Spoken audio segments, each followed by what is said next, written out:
Well, good morning, good afternoon, or good evening, depending upon where you are in the world, and welcome to today's DevOps.com webinar. I'm Charlene O'Hanlon, moderator for today's event, and I welcome you. As always, we have a great webinar on tap, and I'm really excited about this one. But before we get started, we do have a few housekeeping items we need to go over. First of all, today's event is being recorded, so if you miss any or all of the event, you will have the opportunity to watch it again later. Following today's webinar, we will be sending out an email that contains a link to access the webinar on demand. And we are taking questions from the audience. So if at any time during today's presentation you have a question for either of our panelists, please don't wait, don't hesitate, just use your GoToWebinar control panel and submit your question, and we'll try to get to as many as we can near the end of today's webinar. Also happening at the end of today's webinar, we'll be doing a drawing for 6 $25 Amazon gift cards. So please stick around. Hopefully you'll be one of our 6 lucky winners. All right, well, let's kick off today's webinar, which is building an MLOps toolchain. Easy for me to say, the fundamentals. This is a panel discussion, and I am very, very excited to have my 2 panelists with me today. Anaïs Dotis-Georgiou, who is the developer advocate at Influx Data. Anaïs, thank you so much for joining me today. Thank you so much for having me. And we also have Aaron Bashar, who is the product management team leader at Micro Focus. Aaron, thank you for taking the time. Really appreciate it. Thank you guys. Looking forward for this session today. I am so excited that both of you are here and got lots and lots to talk about here, but wanted to just let the audience know of a couple more things. First of all, today's panel discussion is loosely based on an ebook that we have created that everybody who registered for the webinar will be receiving a link to access. So hopefully you guys can find it there. It's the webinar, or sorry, the ebook is also going to be on the website, so you can always go look for it there. Also, we did not create any slides for this webinar, so it's definitely going to be a conversational webinar. So sometimes if you create the slides, they're just really not adding much value to it. So you know, just don't look for slides later on after the webinar because there won't be any. So with that, let's go ahead and kick off the webinar. I just wanted to level set expectations right there. Yeah, so talking about MLOps, AI-ops in the DevOps toolchain, definitely a topic that is gaining a lot more interest as the DevOps toolchain is becoming more complex and there are more things added to it, seemingly almost daily. And you know, obviously organizations everywhere are looking for ways to kind of simplify things and add some intelligence to their processes, and certainly adding AI and ML to the web chain toolchain can help that a lot. But before we get started, I do want to push out a polling question because I'm really interested in to see where folks are along this their DevOps AI journey. So the polling question is right there in front of you, should be, is your organization currently incorporating machine learning or artificial intelligence in your DevOps toolchain? Yes, no, or unsure. Go ahead and make your selection, and then when we get to I would say quorum, then we'll go ahead and take it down and we'll take a look at the results. So, but while we are waiting, do want to let the folks know that if you have a question at all at any time during today's webinar, you can just use your GoToWebinar control panel and submit your question. You don't have to wait until we get to the question and answer period to do that. Okay, looks like we have, I'm going to give them like 5 more seconds, 4, 3, 2, 1. Then we're going to go ahead and close the poll. Take a look at the results. All right, that's really interesting. The majority, 58%, are not using AI or ML in their DevOps toolchain right now. So 17% are unsure, so which is also kind of interesting. So I guess with that, let's go ahead and kick off the conversation. I think it's probably good if we actually kind of start with a level set, which is, you know, maybe separating the hype from reality, if you will, and just kind of understanding what we mean when we're talking about MLOps and AI ops, and really what it means for the DevOps toolchain. So Anis, I'd like to actually start with you. What do you see when you hear AI ops, when you hear MLOps? What do you consider that to be, and how are organizations kind of looking at that particular technology now? Okay. Well, I would basically define MLOps as using machine learning to support all primary IT operations. But specifically, I would look at using MLOps and thinking about MLOps as providing visibility into performance data and dependencies across all environments, and trying to analyze that data so that you can extract significant events that might be related to slowdowns or outages or OOMs, and then reduce those alerts so you can reduce overhead for DevOps engineers and people who are monitoring DevOps operations. And I think also MLOps can start taking you down the path of root cause analysis. So if I had to summarize what I think MLOps is about, it would be sort of looking at DevOps monitoring and time series data and trying to track correlations between deployments, endpoints, integrations, services, maybe even looking at GitOps metrics like change volumes and bug fixes to try and reach some sort of root cause analysis for various problems that you're seeing. So I think we could loosely define MLOps as addressing things like intelligent alerting, things like cohort analysis, which I would describe or define as the process of looking at all of this DevOps monitoring data that we have that could be extremely large and be even considered big data. And I think this is a cohort analysis, I think, is an area where MLOps really shines, because it's the process of taking all that large data and separating it out into like groups, because one of the easiest ways to define anomalies in the time series space is by defining what normal looks like. And you can define what normal looks like is if you can group like time series together or like metrics together. So being able to automatically group your data into and cluster it into like data and then define that as a normal allows you to then find anomalies more easily. What I think it can't do is really, I think we're at the MLOps stage. I don't really know how many people are actually using like AI ops, and I'm going to make that distinction in that if we're looking at machine learning versus AI, as machine learning is like essentially applying algorithms and math and neural networks to solve problems, whereas AI is replicating the behavior of humans using some of those methods.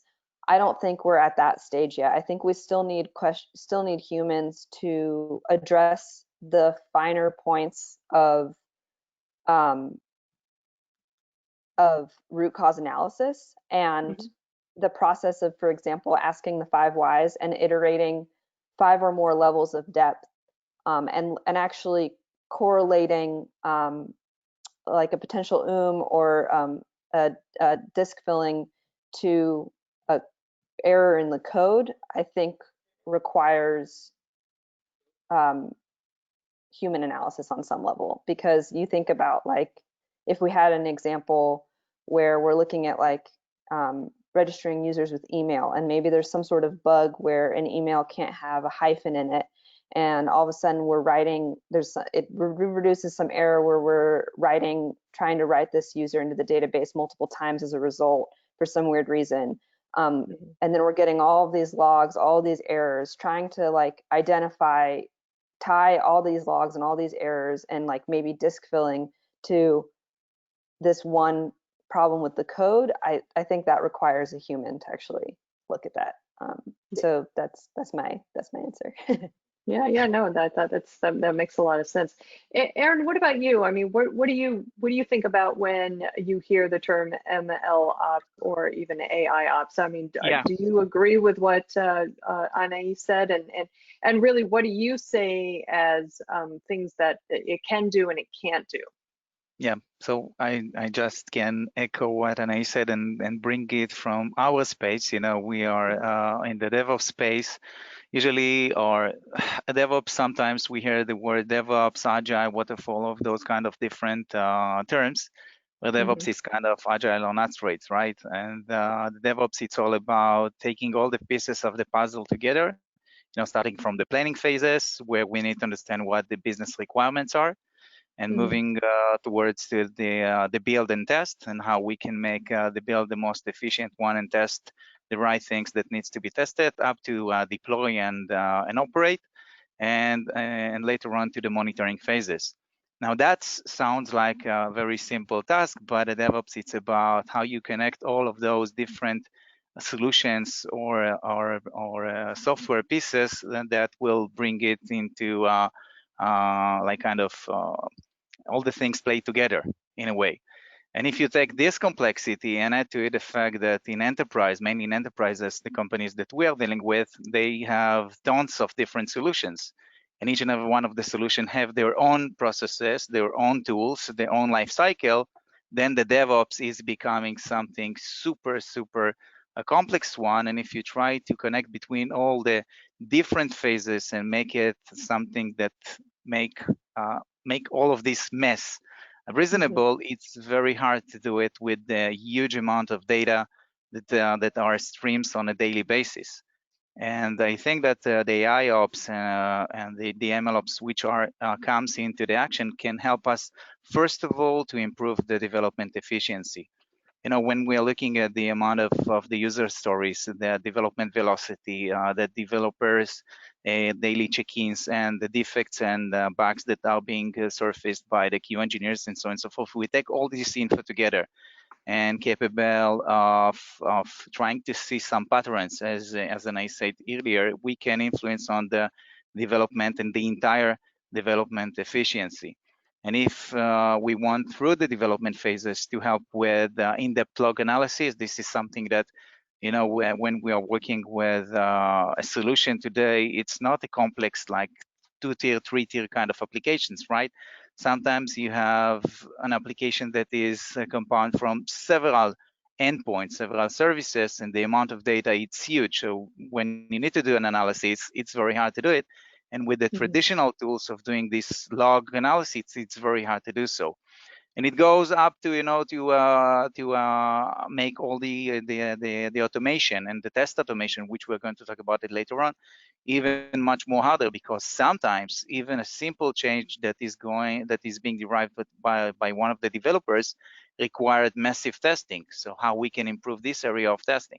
So all of those kind of things, I truly believe that the AI ops can take into action, and I do believe that what it cannot do at this point in time, it's the final root cause analysis is exactly like Anais said. And you know, sometimes when I've been asked, do you believe that the testing is going to be fully autonomous one day?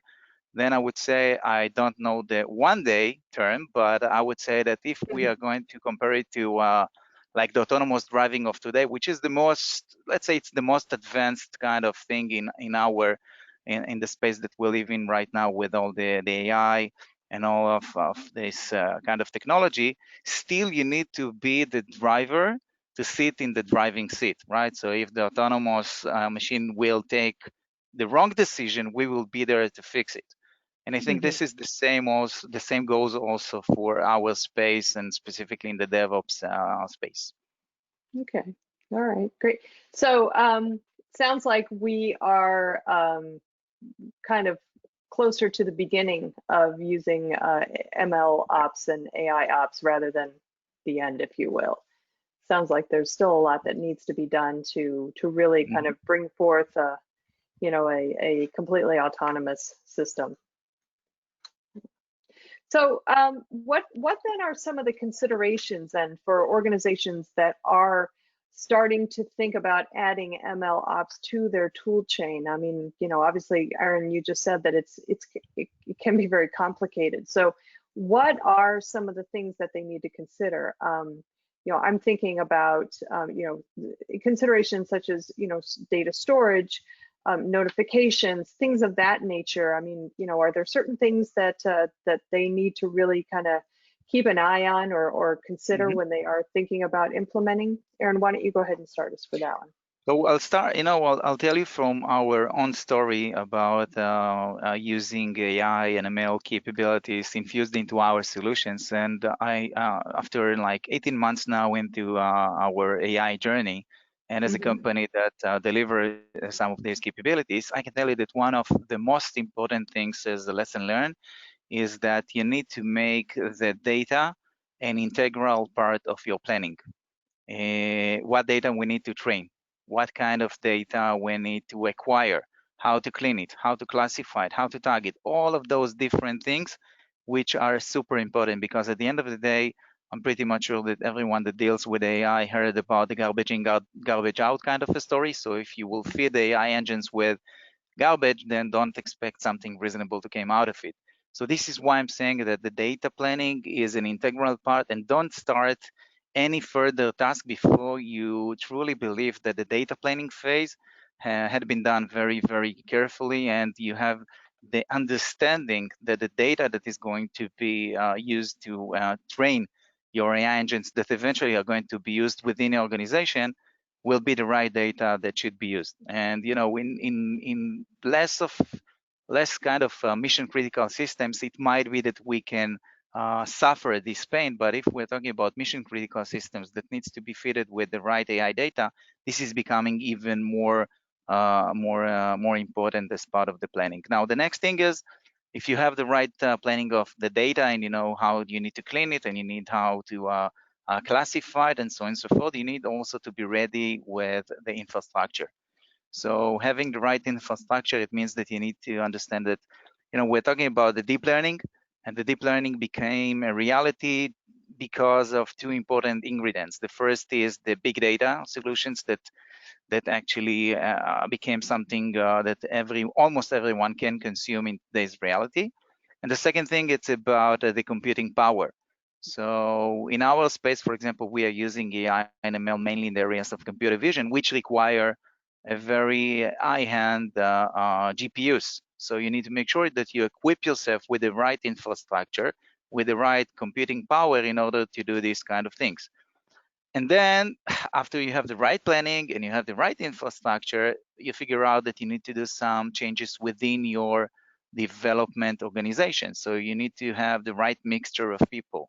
So it's not good enough to have the best software engineers in the world. You need to have the data scientists, which they will have the initial understanding of, how to handle data, what algorithms they are going to use for this specific task that you're going to solve.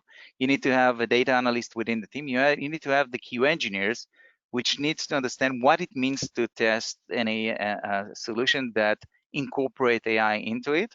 And of course, also I'll talk about myself as a product manager. The product manager role is becoming a bit different when you deal with solutions that require AI. Because as a product manager, one of the things that you need to say on top of I want this feature or another capability, you need also to specify what kind of problems do you think you want to solve, and what the data sources you believe those should be used, and then work together with a different data scientist team and work on that one. And of course, after you have this, then you need to build your toolchain, the DevOps toolchain. So you have the raw data, you need to know how to clean it, how to train it, how to test it. And eventually you need also to have a very, very well-defined set of reports and also trends that can give you the confidence that something is ready for production. Now, last thing on that one, which I would say that, there is a topic that is now being very hot in our space because it's called explainable AI versus the unexplainable AI. So as long as you're going to give the freedom and flexibility to the model to do whatever he wants, you probably won't be able to explain each and every one of the results of the AI in terms of predictability. As long as you are going to limit the freedom of the AI engine, then you probably will be able to understand more, but then you limit your AI capabilities. So those are the kind of things that we are looking at when we are consider what it means to work with AI. We do have some other things, which I guess we will talk about later on in the session. Okay. All right. Great.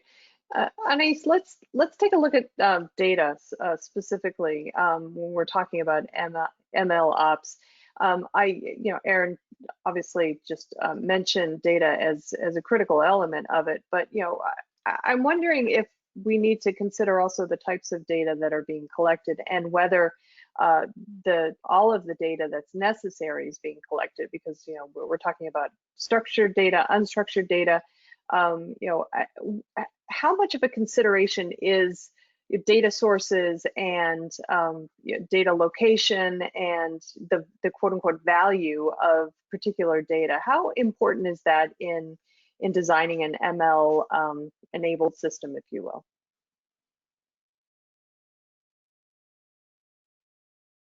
Typical move on mute. Well, I think your ML ops solution is defined by the data that you collect, and it defines the problem that you're trying to solve.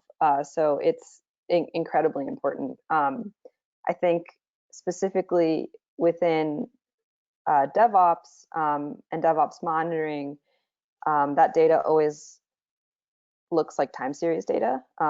And specifically, if we think about DevOps monitoring within the use method by Brendan Gregg, which for those of you who aren't familiar with it, stands for looking at utilization, saturation, and errors, looking at every resource and trying to check for utilization, saturation, and errors, and using that approach for DevOps monitoring. To do that, that's all time series data. So whether or not you're looking at server functional components, looking at CPUs and disks, or you're looking at the average time that a resource was busy or active, or you're looking at the saturation and you're looking at the degree to which that one resource had to work extra hard, or you're counting the number of errors, these are all time series data. So I will say, at least for DevOps monitoring and AI ops in that space, you're looking at the special considerations or requirements is that you need a really lightweight collection agent, and you also need a time series database, because that type of data is really unique in a lot of ways, but two primary ways is that when you're dealing with time series data, you're typically dealing with extremely high ingest because you're looking at all of these different, you're monitoring all of these different things. And so you need a database that is performant, read and write performant, and then you also need to be able to take advantage of functionalities that time series databases have, such as automatically expiring old data that is not of interest to us anymore, or downsampling that data. And then other special considerations that I would talk about or mention as well is that, so I talked about the database. I also talked about needing a lightweight collection agent that's also optimized for time series data. And because I'm from Influx, I'm specifically, for me, talking about InfluxDB and Telegraph, and I would look into both because they're both open source. But having a collection agent that allows you to, for example, specify a metric buffer size, so that if a service goes down or if your write endpoint is blocked for some reason, you can collect that data in memory for a while so that you don't lose that data, so that you are allowed to use and apply ML to alert on data. That's really an important part as well of your AI ops pipeline and your DevOps monitoring pipeline. And then the final consideration I would look at is looking at time series data in specific, because it's unique in that it exhibits certain statistical attributes, specifically like autocorrelation, which make it extra hard to apply neural networks to. just because oftentimes autocorrelation in time series data causes neural networks to overfit. But this is actually a benefit, can be considered a benefit to applying ML to your DevOps pipeline, because you can use statistical methods that are both computationally efficient, lightweight, and extremely powerful and effective to still derive answers from your data. So I think for all those people who answered in the poll that they're unsure that they're using, if they're using MLOps in their organization or they're not using it, and they're looking to apply ML to DevOps monitoring applications, I think there's a highlight here, which is that you can start with some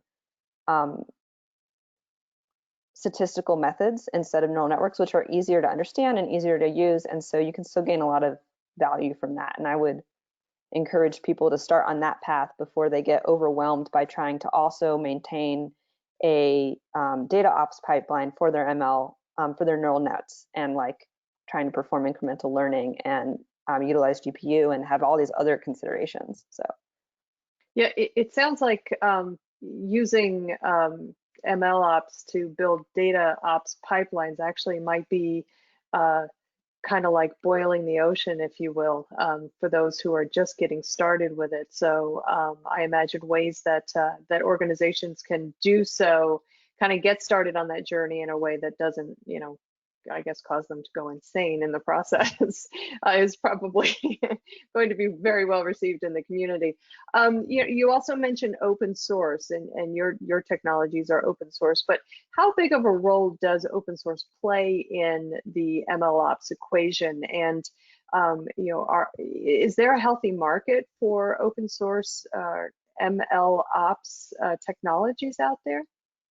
Absolutely, and I think open source plays a huge role for two reasons. One, that neural nets can be intimidating for those who don't have a data science background. Two, you typically, if you are going to employ any sort of neural nets, then you will typically need GPUs to train that data. And so you need to, at some point, generally speaking, you need to pull out a credit card. And so that's kind of like a hindrance to adoption.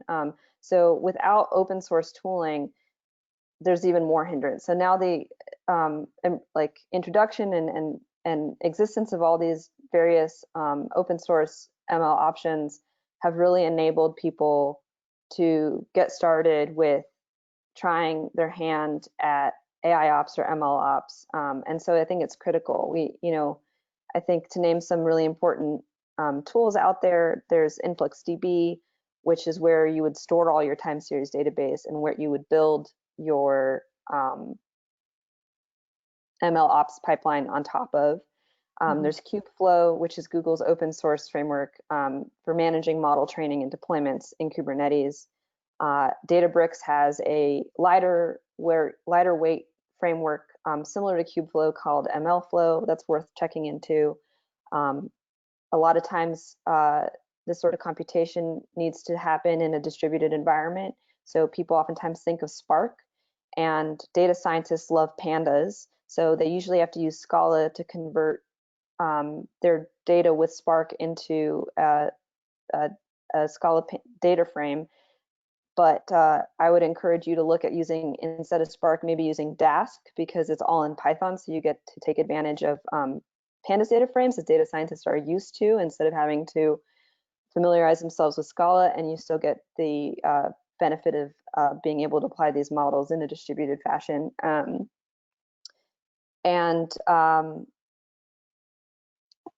Yeah, I don't want to be too pitchy about InfluxDB, but it's a great place to start for storing all your time series data. Yeah. Okay. All right. Great. So switching gears just a little bit, Erin, you've talked a little bit about your company's technology and how you guys have adopted ML ops and machine learning in your technologies. But I wonder if you can kind of walk us down the path a little bit, how you guys decided that it was time to integrate that into the machine learning into your technologies, and how you guys went about doing it. So yes, actually, we are in the space of helping companies to do all the things around lifecycle management, functional testing, and performance testing. This is the business unit I'm part of, and in the functional testing space, mainly when we're talking about the fact that with the DevOps of today, the continuous testing is a mandatory piece, where test automation is the major component of it. Then in the last, I would say, 2 to 3 to 4 years, I'm pretty much sure that everyone here on the call probably heard about digital transformation, right? Where all the endpoints are becoming digital native, so you can consume your and your software either from a mobile device or from your desktop browser. And the amount of the deliveries that are being pushed into production, if like 5-10 years back we were talking about like once in 6 months, once in 12 months, once in 18 months, in today's reality it's about maybe once in a month, or even once in a week, or even on a daily basis. When we're saying releasing for production, it's not necessarily for the end customers. Sometimes it's for to serve the DevOps needs, because if you as a QA organization cannot keep the pace with the development speed of delivery, then your safety net is being affected. And we saw our customers struggling to keep the pace from one hand, and working in a situation where the automated scripts can be very sensitive to those changes, and then the automation breaks. So this is one thing that we saw. The other thing is that with those like exponential growth of endpoints, we have the Apple of today, the iOS, you have the Android, you have this browser, you have the other browsers, and sometimes those are different SDKs, and you need to work with this to validate the same business process. You need to create multiple scripts. So that means that we are kind of not spending the time on the things that are matter, but actually wasting the time. And one of the key principles of DevOps and Agile, it's about finding the waste and eliminate it, right? Right. And then we also saw that some of the users of today, which do not have this knowledge of doing the automation and having the scripting and coding language, we need to find a way to harness them into the automation party, so to say. So, in the last 2 decades, we have been the leader in test automation, and we introduced innovative technologies to solve those problems. But with this digital transformation, we couldn't find the technology that will move the needle in a significant way. And around about 2 years ago, we decided that, hey, you know what? If you're taking zoom out for a second and look at a human being, and if I'll ask you, any one of you, to open your mobile device now and run one of your daily actions that you're doing with one of your mobile applications, and you should do it on Android, Apple, or even on a mobile web, you will be able to do it with no problem. And if I'll change something on the screen, you will be able to do it with no problem. Maybe you're going to say, you tell me, you know what, hey, the menu has moved from here to there, and it might be a UX issue, but from functional point of view, you will be able to do it. And that was the starting point for us to have the thinking process. What if we could automate the business processes the same way as human does? Human, computers, artificial intelligence, all things connected together. And we decided that we are going to do some research around these AI capabilities and many research areas. And we leverage 3 different areas of AI. The first is the perception. We're trying to mimic the human senses, right? Mimic the human senses, mainly the ability to see things exactly like a human does. And then we also leverage, the learning part, which is, if you now can see something, then what is it? So we use the supervised learning for that, and we also started to use some unsupervised capabilities in order to train our model to understand, hey, you know what? This is a button, this is an icon, this is a text input. And we also leverage the NLP capabilities in order to be much more flexible with the language that you're doing automation. So that was our story. And eventually when we said, okay, so we want now to build our AI engine and infuse it into our solution, one of the things that we did is exactly the things I walked you through in the beginning of the session, how to build this, you know, the DevOps pipeline that needs some changes in order to meet the AI capabilities. But one of the things we also realized that we need to separate between the product and the AI engine, because we want our customers to be able to consume an updated AI engines without the need to replace the entire product. So this is this was one of our initial understanding, and we did some fundamental changes within our product so customers can consume the AI engine without the need to consume the entire product. And the last but not least, I'd say that we've also made sure that, you know, we created the initial part of doing the AI training to our model with thousands and hundreds of thousands of different images from the space of enterprise software. But one of the most important ingredients parts of AI is also be able to get a feedback and to get a feedback from your customers.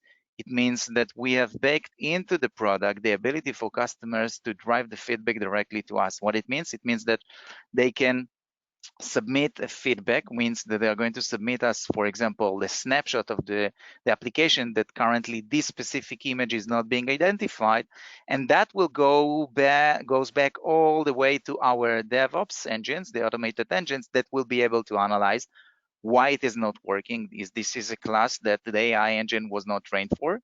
Is this is a class that indeed AI was trained for it, but the prediction or the accuracy was too low? And what it means in order to bake it now into our AI engine without introduce regression to the existing engine. So all of those kind of things you need to take into account. And eventually we are doing, I would say, not an evolution, but a revolution in the test automation space. And we are going to expand the usage of AI to other areas that require both computer vision as well as predictive analytics. So this is was kind of our story.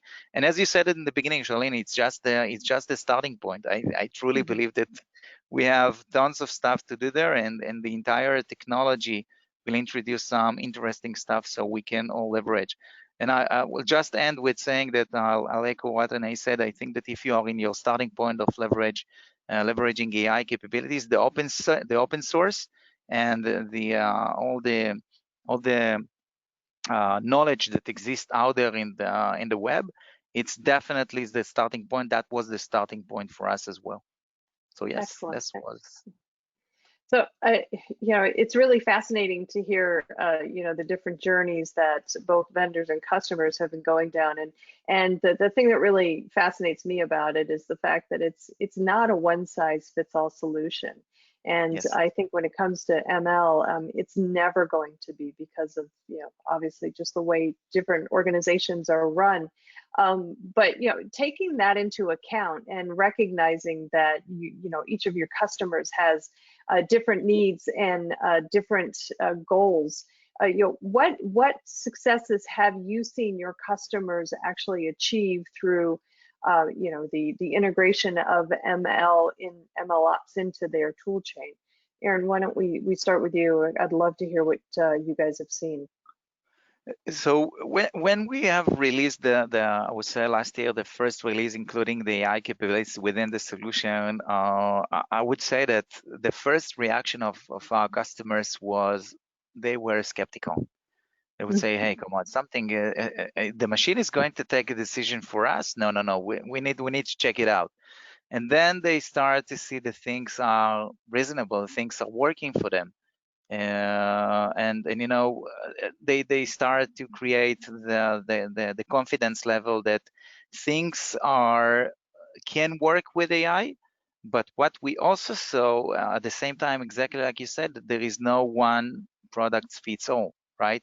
And what can work for example, for the insurance space will not work for the financial industry, and what will work for the financial industry probably will be less relevant for the health space.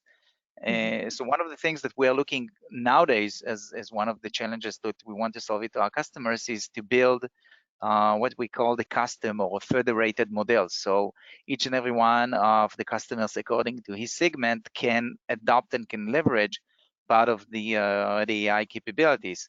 Because one of the things we saw is that when you have a generic model, and I do believe that everyone would start with something generic, when you start to build on top additional classes and additional capabilities, you are always put in risk what it is already working. And sometimes the way to solve it is by creating a federated model where you have the custom model and you have the generic one. And then according to the needs, you can fit or you can adopt to the right AI engine that will play in action. Excellent. So, and Anais, how about your customers? Have they noticed a difference, and have they, really seen some, some successes using MLOps in their tool chain, and what, how can you kind of describe what they're doing these days? Sure. So I'll start by just letting everyone know that since I'm a developer advocate and since InfluxDB is open source, my customers are all open source users, just the community. So I can really speak on behalf of them and what I've seen some of them do.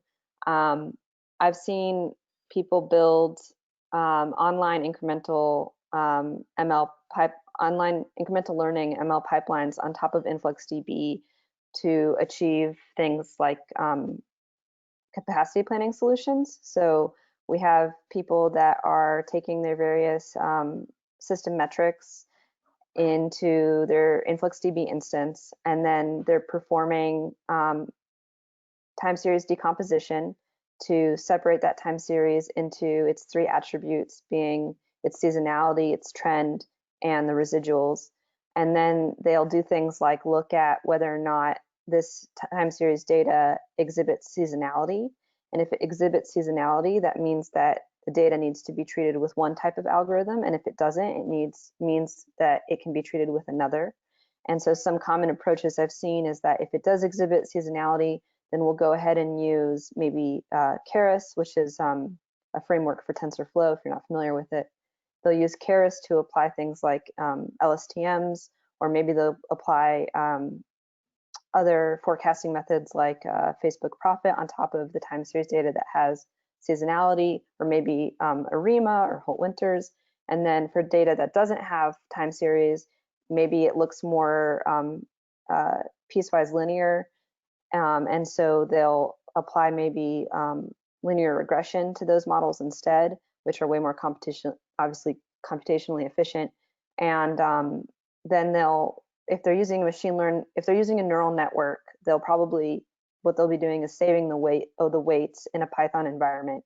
And what they'll also be doing with a time series database is taking the residuals between their forecast and their actual values, so the difference between them, the error, and they'll define some sort of threshold for that error. And they'll monitor that error with InfluxDB as well. And then when that error exceeds a certain threshold, then they know that it's time for me to retrain my data. So they'll retrain their LSTM or whatever RNN they're using for forecasting, and they'll retrain and then regenerate forecasts again.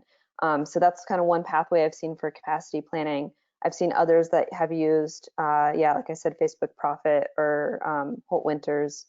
And then on the anomaly detection front, there are people that are just using plain simple thresholds, which is not very powerful, but a lot of other people have been utilizing Flux within InfluxDB. And Flux is a functional query and scripting language that allows you to generate and write custom functions. So you can write things like median absolute deviation functions, or level shift functions, or maybe comparing the median absolute derivative across time series to try and identify anomalies that way. Or alternatively, they're integrating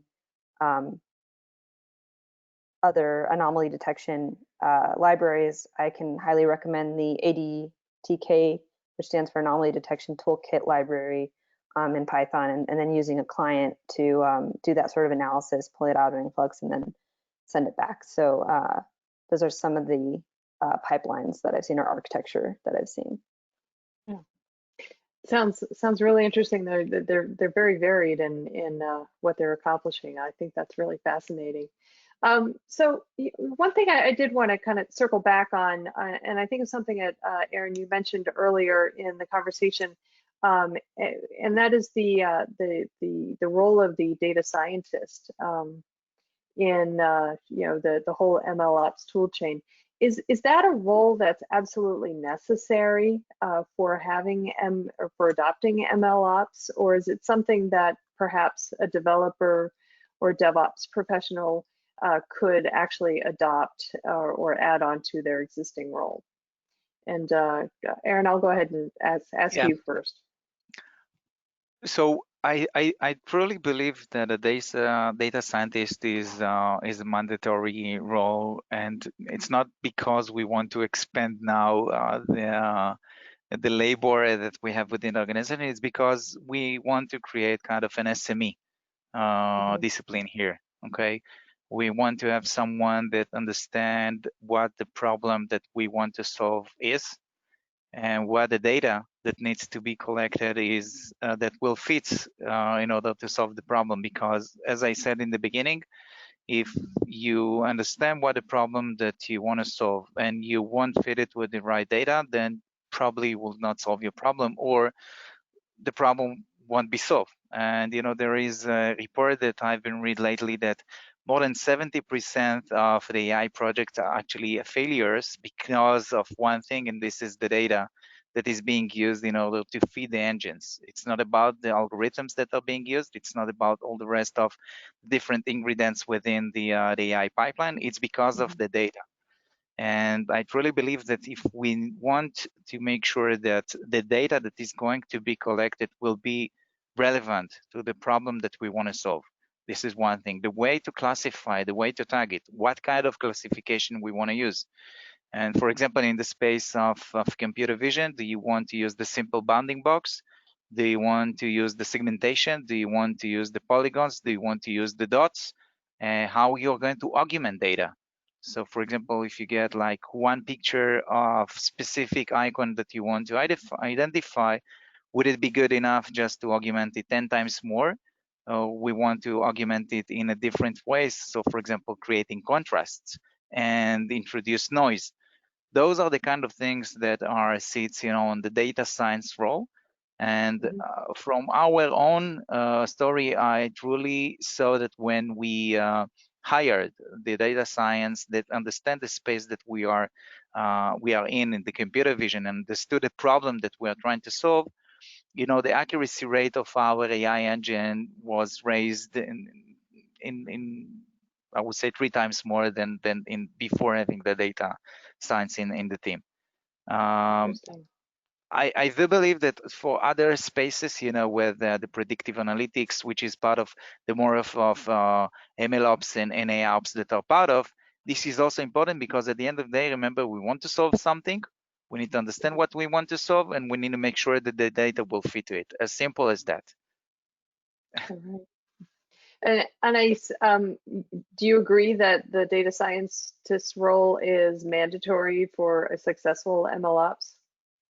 Absolutely. I think sometimes the data scientist title can be a little bit of a misnomer, because I think sometimes people think a data scientist and they think it's someone who just understands math, or maybe it is just maybe a mathematician. But I think a real data scientist is someone who doesn't just have a mathematical background and that understanding, but has a deep domain expertise. And I think if you don't have someone who has that, you should definitely make sure you can really marry the teams and provide an environment for maybe the more math heavy general data scientist to have the opportunity to ask as many questions as they need in order to gain the understanding of the data set and the problem that they're trying to solve. Yeah, definitely critical. You need both. All right, great. So doing a quick time check, we're about 11 minutes to the top of the hour. I do want to give us at least maybe 2 or 3 minutes for some questions. So with that, I want to go ahead and start wrapping up our conversation. And Aaron, or actually Anais, I'd like to start with you. Just any final thoughts that you have on MLOps that we haven't covered during our conversation that you think is important to discuss now?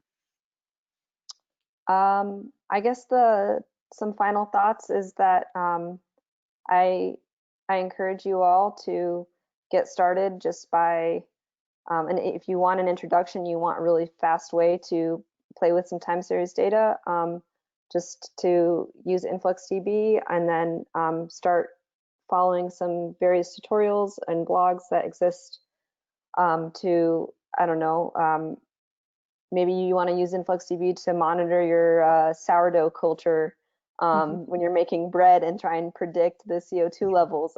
You know, start with a fun project, something that's meaningful to you, and please reach out to the InfluxDB community or Slack channels if you want help getting started. Any questions that you have, my job is to be on there and help you. And so I want to see you succeed. And if you have curiosity in this subject, I want to help you achieve your goals. So those are kind of my final thoughts. All right, great. Thanks, Anais. Aaron, any final thoughts from you? Yes, you know, when we started with AI 2 years back, I saw that there was not, the level of maturity that we have today in the space is much higher than, for the entire space, is much higher than what we have 2 years back or 3 years back. But at the same time, what I see as well is the huge amount of knowledge that exists out there. And sometimes when you want to solve a simple problem, okay, you are being exposed to tons of amounts of articles and getting started and tutorials and things like that. And I saw something very funny because there is like an AI engine that is being released to the market that is aggregate for you tons of articles into something very, very abstractive that you can use. So it's very easy to get lost, okay, when you are going to the AI space. So make sure that you understand what the problem that you want to solve. Try to be very, very concrete and to try with the simple experiments. For example, if you want to solve the problem in computer vision, then okay, so I'll take either the TensorFlow as the framework, and I'll take either the SSD or the YOLO, and then I'll take the Keras and use those three together, and we'll just create a simple AI agent to fill it. Okay, for example, you know there is the famous cat and a dog story about a computer vision, so you can feed the AI engine with I don't know, hundreds of images of dog and cats, and then you can play with it. And as has been said earlier in this session, use the most recommended programming language, which is the Python in that particular case. So start small, don't get lost, be very precise with what you want to solve, and do small experiments. Don't try to solve the problem of the world of tomorrow. Try to solve a very simple problem, get confidence that you understand what you're doing. On this small experiment, try to, you know, kind of plan how your DevOps pipeline is going to look like. What are the different tools that you're going to use in order to make it? And then expand as you feel much more confident. That's it. Good luck. All right. All right. Yeah, exactly. Exactly. Well, we are about 7 minutes to the top of the hour. I think we have time for one or two questions. So let's go ahead and dive right on in. Here's one. The machine learning models require a different dynamics of development, operation, and monitoring. Can we use the same pipelines and or processes than the more commercial applications? I guess whoever wants to take this. I would say that you should, I think Aaron's been saying this, but that you should fit your solution to meet your needs, and that at the end of the day, your solution needs to be functional, needs to provide value. So I think it just depends on what pipeline you're looking at and what problem you're trying to solve. It's kind of an open-ended question for me. Okay, let's see. Let's try and get one more in here. Okay, there are other data platforms like Datadog or Splunk for deployment on the ops side to track the transitions in production. Is time series database, does this address the same ops data set? Yeah. So Datadog and Splunk, those are competitors of like InfluxDB, for example, which is a time series database. Mm-hmm. Okay. All right. Let's see. Okay. I think we have one more here. What are the data points on the dev side? The container interface call are different one setup versus another setup, such as we turn off all IP6 communications. I'm not sure if I understand that one, but hopefully maybe you guys do. The data points on the dev side, the container interface call are different in one setup versus another setup. Aaron, does that make are you able to? I hope I understood it right, but you know, it goes back again to the problem you want to solve. So if we're looking at you know, the AI-ops on the specific part of the build, which is the development phase of creating your product, and then there are many data points that you can collect. Okay, so you can start with the user stories, as I said earlier today. You can look at the developer velocity over time. You can take the trends over time and to see if you can identify patterns of reducing the content because of the team could not keep the pace and things like that. The defects and the bugs that are being raised and the severity of those, and many other data points that eventually will be fitted into the engine that will try to find those different patterns over time. So this is I hope I answered the rest of the question, but you know, it won't be good enough to take just one example of one release. Okay, so I'll take it over time and I'll try to see if we can identify patterns, because think about just the calendar year. Okay, you have vacations and sometimes you have the winter, where you have probably more people that are having the flu and they are staying at home, and then the velocity is affected, and then you have the summertime when you have vacations. So for example, if you want to find the right patterns, take like a full year from January to December, and then build on top of it the different engines that you believe that will serve you. So I hope I addressed the question. Okay, all right, great. Well, we're about 3 minutes to the top of the hour, so I'm afraid that's all the time that we have for question and answer. Do want to thank everybody who did submit questions. If we didn't get to your question, I apologize, but please know that the folks at Influx Data and Micro Focus will be getting a copy of all of the questions, so I'm sure they'll be more than happy to follow up with you offline. Real quick, want to remind the audience that today's event has been recorded. So if you missed any or all of the event, or if you just want to watch it again, you'll have the opportunity to do so. Following today's webinar, we will be sending out a link to access the webinar on demand. And the webinar is also going to be living on the devops.com website. So you can always go look for it there. Just go to devops.com/webinars, look in the on-demand section, and it should be right there waiting for you. Also, a quick reminder that everybody who registered for today's webinar will be getting a link to the ebook that I mentioned at the top of the hour. So look in your inbox for that.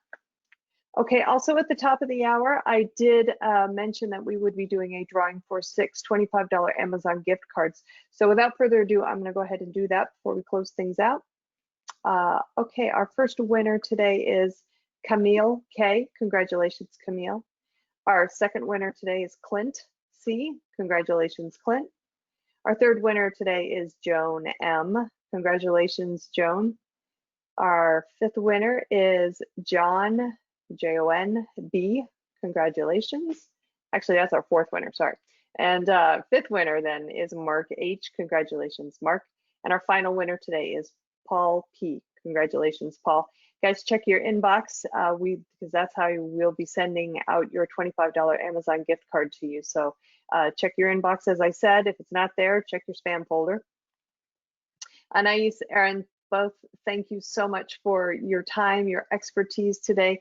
Great conversation. Really, really enjoyed it. So thanks again. I appreciate it. Thank you. Thank you. I also want to thank the audience for joining me today. This is Charlene O'Hanlon, and I am signing off. Have a great day, everybody, and please stay safe.